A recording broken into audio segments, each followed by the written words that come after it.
아멘.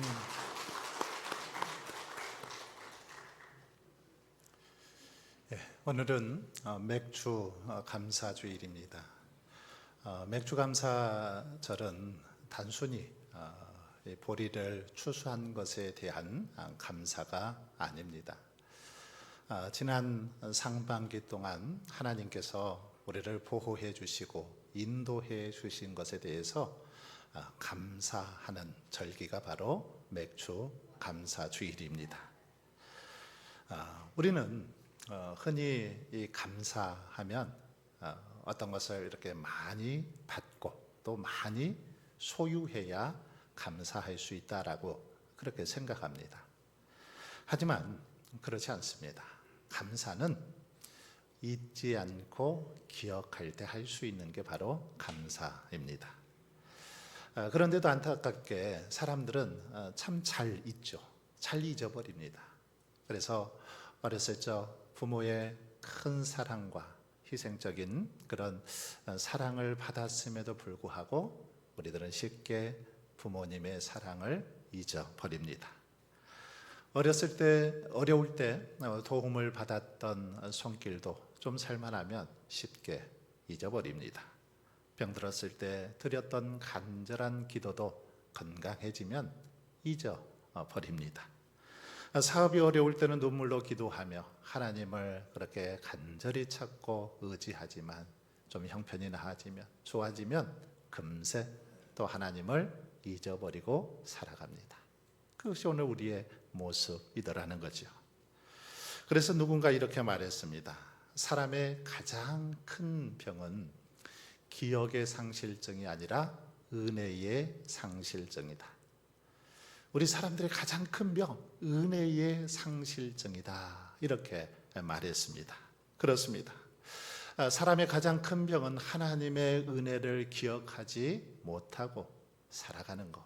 이것이 가장 큰 그런 병이다라고 할 수 있습니다. 은혜를 기억하지 못하기 때문에 하나님을 멀리하지요. 은혜를 기억하지 못하기 때문에 말씀에 순종하지 못합니다. 은혜를 기억하지 못하기 때문에 작은 어려움에도 쉽게 불평하고 원망하더라는 것입니다.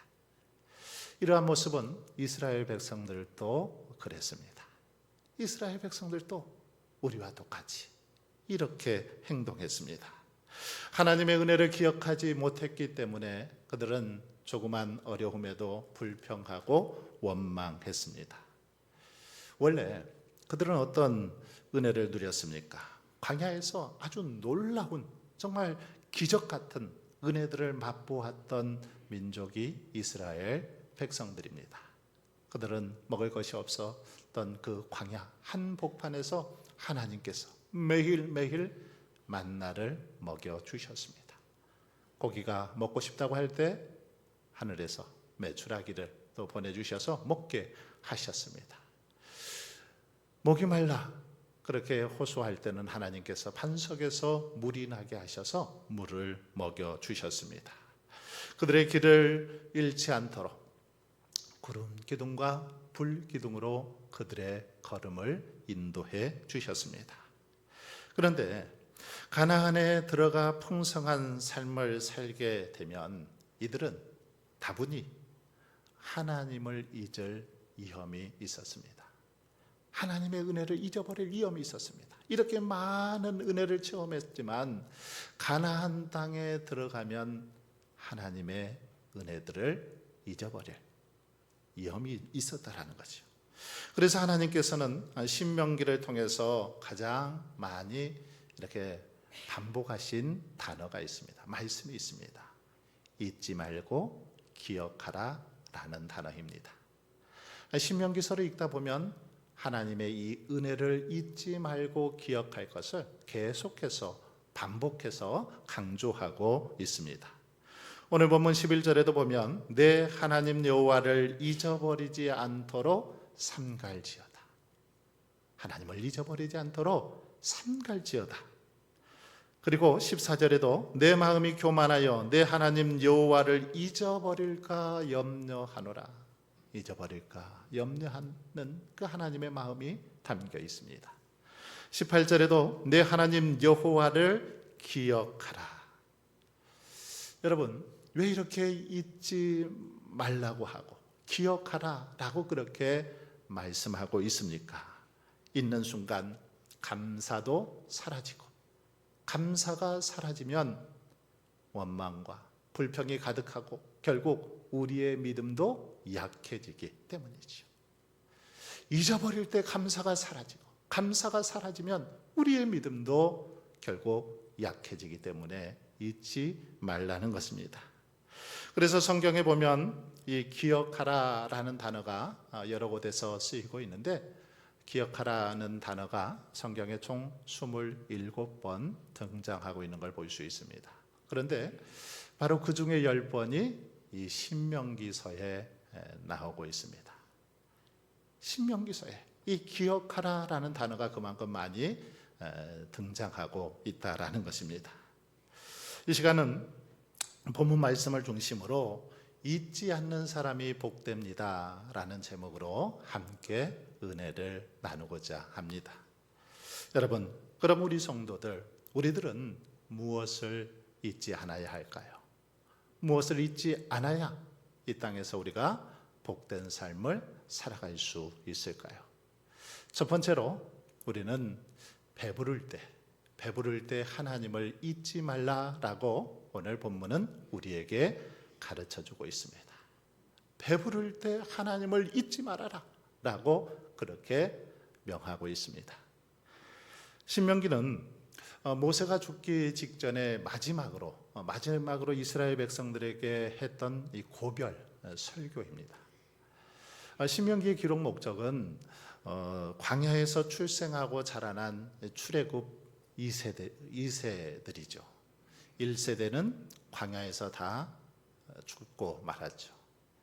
2세대들이 이제 이렇게 성장했는데 바로 그들에게 다시 한번 하나님의 율법을 반복하고 적용하고 교훈하기 위해서 기록된 말씀이 바로 신명기서입니다. 그래서 하나님께서 자기 조상들, 부모 세대들에게, 1세대들에게 어떻게 하나님께서 은혜를 베풀어 주셨는지, 어떤 역사를 일으키셨는지를 기억하라 라고 그렇게 신명기서를 통해서 강조하고 있는 걸 볼 수 있습니다. 여러분, 이스라엘 백성들은 이제 광야 40년을 마치고 약속의 땅, 가나안 땅에 들어가기 직전이었습니다. 가나안 땅에 들어가기 직전이었는데 그동안 거쳐왔던, 그들이 지내왔던, 살고 왔던 이 광야와 그리고 앞으로 들어가야 할 이 가나안 땅은 많은 면에서 차이가 있었습니다. 여러모로 많은 차이가 있었죠. 거친 광야, 이 광야에서는 하나님을 의지하지 않으면 단 한순간도 살 수 없었습니다. 광야에서는 매일 무엇을 먹을까, 무엇을 마실까 염려하며 살아야만 했습니다. 이것이 큰 숙제였죠. 늘 무엇을 먹어야 되는지, 무엇을 마셔야 되는지, 이것이 큰 숙제였습니다. 그러나 가나안은 달랐죠. 가나안은 집도 있고 포도원도 있고 우물도 있었습니다. 곡식도 풍부했습니다. 그러니 그렇게 먹고 살 것에 대해서 크게 신경을 안 써도 되는 것이 바로 가나안이었습니다. 먹고 사는데 많은 어려움이 없었다라는 거죠. 그런데 문제는 이렇게 모든 것이 풍족하고 부유하다 보니 자연스럽게 하나님을 잊어버리게 되었습니다. 하나님을 찾지 않고 하나님의 도움을 구할 필요도 없었던 거죠. 그래서 12절, 14절 말씀은 이런 사실을 우리에게 잘 보여주고 있습니다.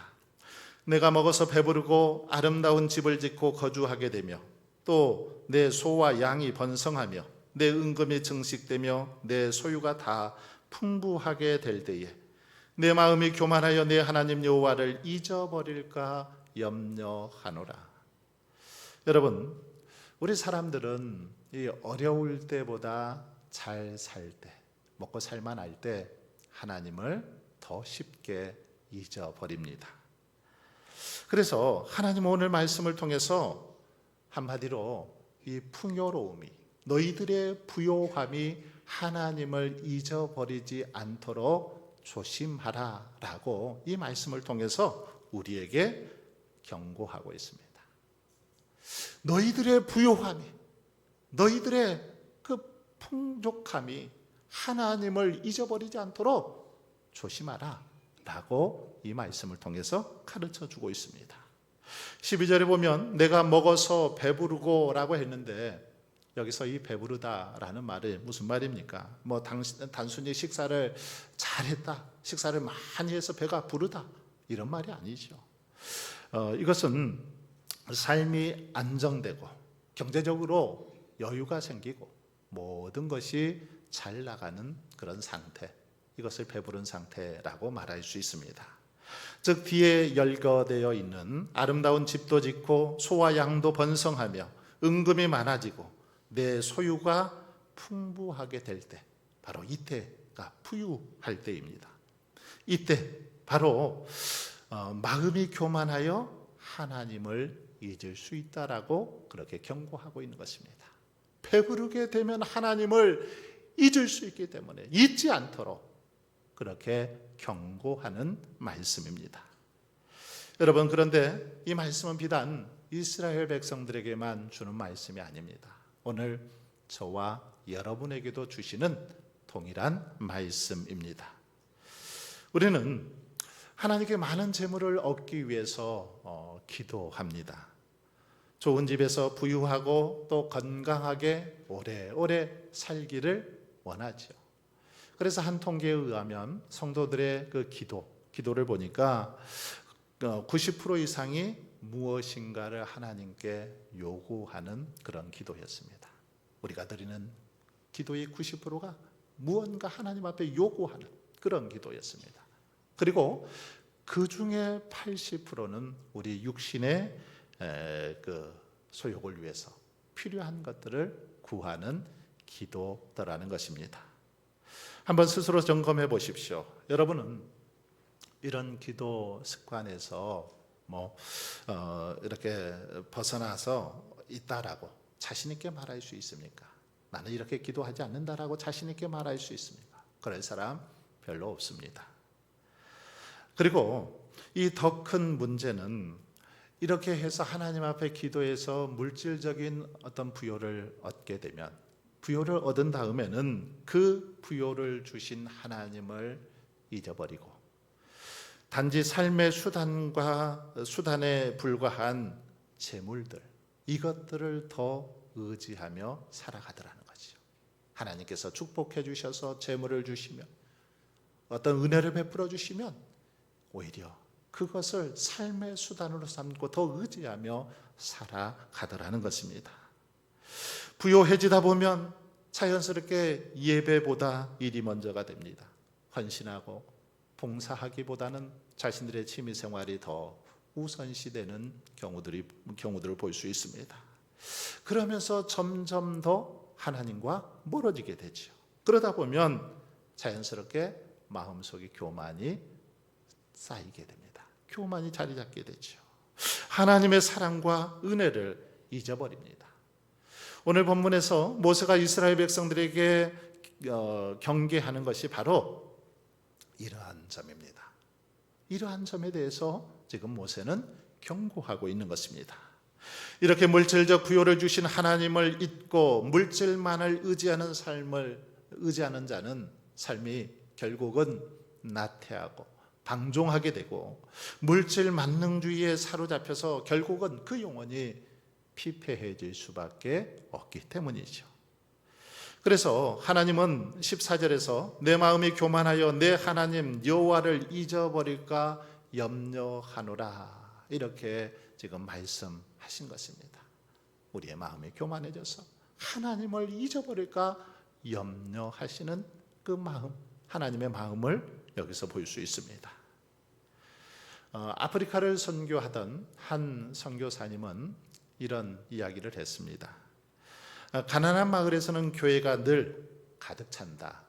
그런데 사람들이 조금씩 부유해질수록 교회는 점점 비어간다. 처음에는 하나님 살려주세요라고 기도하다가 형편이 좋아지면 이제는 내가 할 수 있다라고 말하더라는 것입니다. 여러분, 어쩌면 이것이 오늘 우리의 모습은 아닙니까? 없을 때는 하나님 앞에 간절히 정말 부르짖고 하나님을 의지하다가 좀 살만하니까, 형편이 나아지니까 하나님을 부인하고 잊어버리며 살고 있지는 않습니까? 그러나 여러분, 절대로 이 풍요의 믿음을 빼앗겨서는 안 됩니다. 잘 될수록, 잘 나갈수록, 자녀들이 더 이 땅에서 복된 삶을 살아갈수록 우리는 하나님께 더 가까이 나아가야 합니다. 잘 살면 잘 살수록 더 하나님을 의지해야 한다라는 겁니다. 왜냐하면 풍요는 하나님의 선물이지만 교만은 사탄의 함정이기 때문이지요. 맥주 감사절은 그러기에 하나님 앞에서 하나님 감사합니다 라는 믿음의 고백을 드리는 것과 동시에 하나님, 절대로 하나님을 잊지 않겠습니다, 하나님의 은혜를 잊지 않겠습니다 라고 결단하는 시간이 바로 맥주 감사절이 되어야 합니다. 그러므로 맥주 감사절을 보내며 우리는 다시 한번 받은 복보다 복을 주신 하나님을 더 사랑하고 신뢰할 수 있기를 바랍니다. 또한 배부를 때, 잘 나갈 때 하나님을 잊지 않고 늘 기억하며 살아갈 수 있기를 바랍니다. 바로 이러한 사람이야말로 진정한 믿음의 사람이요 복된 사람인 것입니다. 두 번째로 오늘 본문은 모든 복의 근원이 하나님이심을 잊지 말라고 우리에게 말씀하고 있습니다. 만복의 근원은 하나님이시다라는 사실을 잊지 말라는 것입니다. 17절을 한번 보십시오. 그러나 내가 마음에 이르기를 내 능력과 내 손의 힘으로 내가 이 재물을 얻었다 말할 것이라.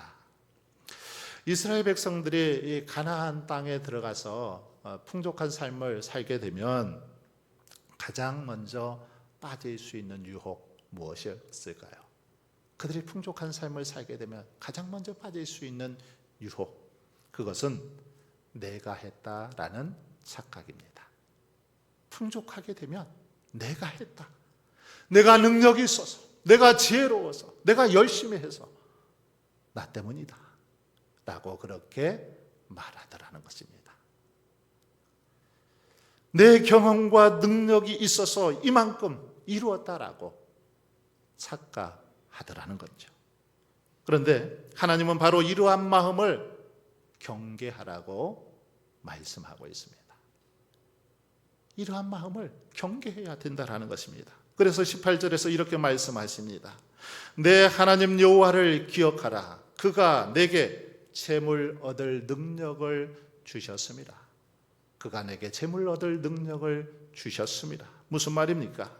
하나님께서 우리에게 재물 얻을 능력을 주셨다라는 것입니다. 내가 잘나고 능력이 있어서 내가 열심히 해서 재물을 얻은 것이 아니라 하나님께서 우리에게 재물 얻을 능력을 주셨기 때문이라는 것입니다. 생각해 보십시오. 우리가 열심히 일할 수 있는 건강 누가 주셨습니까? 하나님이십니다. 누가 우리에게 지혜를 주셨습니까? 하나님이시죠. 좋은 직장과 사업의 기회는 누가 허락해 주셨습니까? 하나님이십니다. 오늘 우리가 하루하루 이렇게 숨쉬며 하나님을 예배하며 섬기며 살아갈 수 있는 은혜 누가 주셨습니까? 하나님이십니다. 모든 것은 하나님의 선물이죠. 하나님은 아무런 조건 없이 값 없이 우리에게 이러한 것들을 선물로 주셨습니다.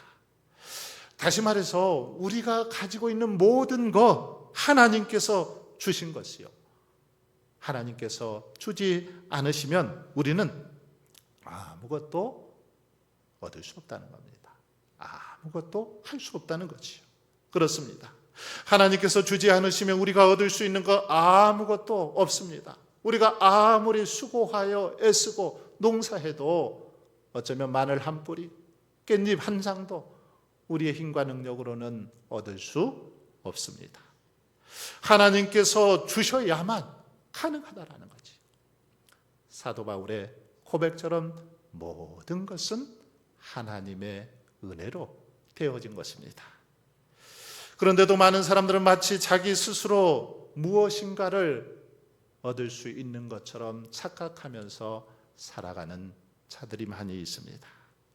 그래서 자신이 많은 것을 소유하게 되면 마치 그것을 자신의 힘과 능력으로 얻은 것이냐 그렇게 생각하고 교만해져서 하나님을 무시하고 하나님을 외면하면서 그렇게 살아가더라는 것입니다. 여러분, 그러나 우리는 이처럼 교만하거나 어리석게 행동해서는 안 될 것입니다. 우리는 우리의 입술에서는 이 내가보다, 내가라는 단어보다 하나님께서라는 이 단어가 우리의 입술에서 더 많이 고백되어져야 합니다. 내가 한 것이 아니라 하나님께서 하셨습니다. 하나님께서 도우셨고 하나님께서 역사해 주셨습니다. 하나님을 높이는 그런 고백이 있어야 하는 것입니다. 또한 모든 복의 근원이 하나님이심을 잊지 않고 우리의 모든 소유가 오직 하나님의 은혜로 되어진 것임을 알아야 합니다. 그리고 모든 것을 주시되 넘치도록 채워주시는 하나님의 은혜에 항상 감사하면서 그 주신 것으로 하나님께 영광을 돌리는 그런 삶을 살아가야 할 것입니다. 그럴 때 하나님께서는 우리에게 더욱더 큰 은혜와 복을 내려주시고 항상 부족함이 없는 삶을 살아가도록 도우실 줄 믿습니다. 끝으로 오늘 말씀을 통해서 감사는 내일의 은혜를 누리게 한다라는 사실을 배울 수 있습니다. 감사하는 삶은 내일의 은혜를 누리게 한다라는 것입니다. 본문에서 하나님은 과거의 은혜를 기억하라라고 하신 이유가 있습니다. 왜 과거의 은혜를 기억하라고 하셨을까요? 왜 그렇습니까? 과거를 회상하면서 그저 감상에 젖으라고 과거를 기억하라고 하셨을까요? 그렇지 않습니다. 과거를 기억하라고 하신 것은 미래를 위한 바로 믿음의 자양분이기 때문이죠. 과거에 하나님께서 베풀어 주신 은혜, 감사의 내용들을 기억하는 것은 미래를 위한 믿음의 자양분이 되기 때문에 기억하라는 것입니다. 여러분, 이스라엘이 광야를 기억하면 앞으로 어떤 어려움이 찾아와도 그들은 이렇게 말할 수 있습니다. 광야에서도 만나를 주셨던 것처럼 하나님이 앞으로도 우리를 먹이실 것이다. 그렇게 말할 수 있습니다. 과거의 은혜를 기억할 때 이렇게 말할 수 있죠. 과거의 은혜를 기억할 때 홍해를 가르셨던 하나님이 앞으로도 우리의 길을 여실 것이다 말할 수 있습니다. 반석에서 물을 내셨던 하나님이 이번에도 도우실 것이다 담대하게 말할 수 있습니다.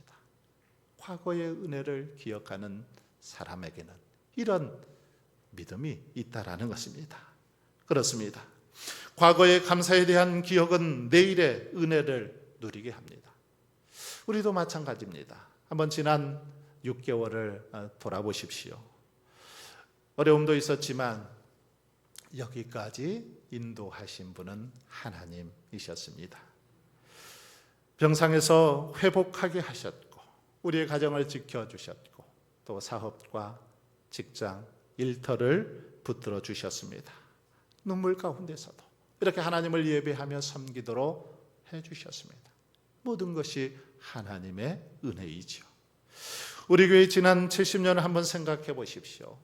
숱한 어려움과 역경과 위기 속에서도 우리를 붙들어 주시고 인도해 주신 분은 하나님이셨습니다. 하나님께서 그때마다 붙들어 주시고 지켜주셨기 때문에 지금 이렇게 아름다운 모습으로 우리 교회가 설 수 있게 되었다라는 것입니다. 여러분, 지난날의 은혜를 기억하는 사람들, 지난날의 은혜를 기억하는 사람들은 이 앞으로 또 하나님을 신뢰하게 되죠. 앞으로도 하나님을 신뢰하게 됩니다. 그래서 결국 계속해서 하나님의 은혜를 누리며 살게 되더라는 것입니다. 영국의 성경학자 매튜 헨리는 어느 날 강도를 만나게 됩니다. 강도가 집에 찾아와서 돈을 모두 이렇게 빼앗아 갔습니다. 사람들은 그를 보면서 안타까워하고 위로했습니다. 그런데 그는 그날 밤 저녁에 일기장에 이렇게 감사의 내용을 기록했습니다. 첫째, 이번이 처음 강도를 당한 것이니 감사합니다. 두 번째로, 돈을 잃었지만 생명을 잃지 않게 하여 주시니 감사합니다. 세 번째는, 가진 전부를 잃지 않게 하여 주시니 감사합니다. 네 번째는, 무엇보다도 내가 강도가 아니라 강도를 당한 사람이어서 감사합니다라고 그렇게 기록했다라는 것입니다. 비록 환경은 불행했지만 그의 마음 속에는 감사가 있었습니다. 여러분, 이처럼 이 감사는 어떤 환경에서 나오는 것이 아닙니다. 상황에서 나오는 것이 아니라 마음에서, 믿음에서 나오는 것이 감사입니다. 그리고 이러한 믿음으로 감사하며 나아갈 때 하나님께서는 내일 또 모레도 계속해서 은혜를 누리며 살아가도록 우리의 삶을 축복해 주시더라는 사실입니다. 사랑하는 성도 여러분, 이 시간 조용히 우리의 삶을 돌아보면 참 많은 은혜가 있었습니다. 하루하루 우리가 살아갈 수 있는 것도 은혜입니다. 이렇게 건강한 모습으로 주님 전에 나와서 예배할 수 있는 것 은혜입니다. 우리의 가정이 은혜고 교회가 은혜고 일터가 은혜입니다. 온전히 이렇게 하나님을 섬기며 교제하며 주의 전에서 행복하게 살 수 있는 것 전적인 하나님의 은혜입니다. 그럼에도 불구하고 혹시 우리들은 받은 은혜보다는 부족한 것, 내게 없는 것, 이것만을 바라보며 살고 있지는 않습니까? 여러분, 하나님의 은혜와 사랑을 잊지 않는 사람, 그 사람이야말로 성경은 가장 지혜롭고 또 부요한 사람이요 복된 사람이라고 말씀합니다. 왜냐하면 하나님의 은혜를 잊지 않고 기억하는 사람은 감사하고 또 감사하는 사람은 교만하지 않고 하나님을 더욱 의지하고 믿고 살기 때문입니다. 그리고 하나님을 의지하는 사람에게는 하나님께서 더 풍성한 은혜와 축복을 베풀어 주시기 때문입니다. 사랑하는 성도 여러분, 이제 상반기를 보내고 하반기를 시작하는 첫 주, 특별히 맥주 감사주의를 보내고 있는데 이 시간 하나님께서 우리 각자에게 베풀어 주신 은혜, 하나님께서 허락해 주신 사랑을 하나하나 기억하면서 감사의 고백을 올려드리기를 원합니다. 배부를 때에도 여러분 결코 하나님을 잊지 마십시오. 만복의 근원이신 하나님을 잊지 마십시오. 어떠한 환경 속에서도 더욱더 감사함으로 내일의 은혜를 누리며 살아가십시오. 그럴 때 하나님께서는 남은 한 해도 우리의 삶을 선한 길로 인도해 주시고 필요한 모든 것 넘치도록 채워 주실 줄 믿습니다. 다시 한번 하나님의 은혜를 기억하고 우리의 믿음을 새롭게 하는 삶의 전환점이 되시기를 주님의 이름으로 축원합니다.